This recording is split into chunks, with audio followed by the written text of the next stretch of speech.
Crane v. Hegeman-Harris Co Inc. 1939. A continuing common intention of the parties to a document alone will not suffice to justify rectification.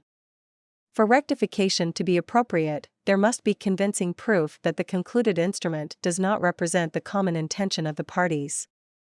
Where there has been prolonged negotiations resulting in a formal instrument, with parties having their own legal advisors, there is a strong assumption that the instrument represents their real intention.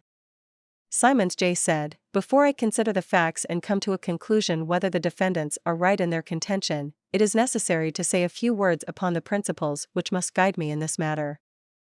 I am clear that I must follow the decision of Clauson J, as he then was, in Shipley Urban District Council v. Bradford Corpn, the point of which is that, in order that this court may exercise its jurisdiction to rectify a written instrument, it is not necessary to find a concluded and binding contract between the parties antecedent to the agreement which it is sought to rectify."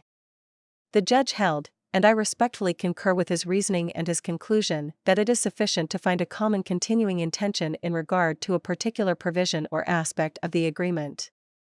If one finds that, in regard to a particular point, the parties were in agreement up to the moment when they executed their formal instrument, and the formal instrument does not conform with that common agreement, then this court has jurisdiction to rectify, although it may be that there was, until the formal instrument was executed, no concluded and binding contract between the parties.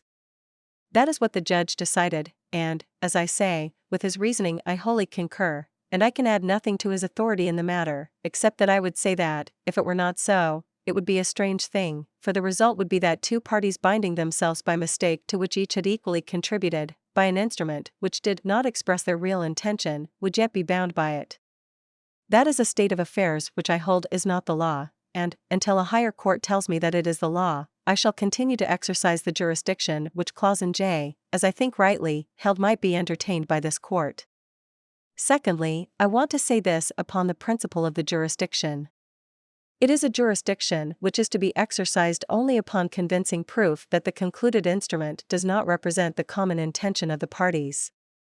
That is particularly the case where one finds prolonged negotiations between the parties eventually assuming the shape of a formal instrument in which they have been advised by their respective skilled legal advisors.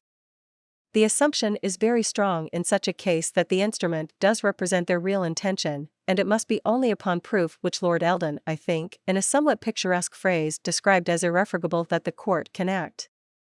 I would rather, I think, say that the court can only act if it is satisfied beyond all reasonable doubt that the instrument does not represent their common intention, and is further satisfied as to what their common intention was. For let it be clear that it is not sufficient to show that the written instrument does not represent their common intention unless positively also one can show what their common intention was. It is in the light of those principles that I must examine the facts of this somewhat complicated case.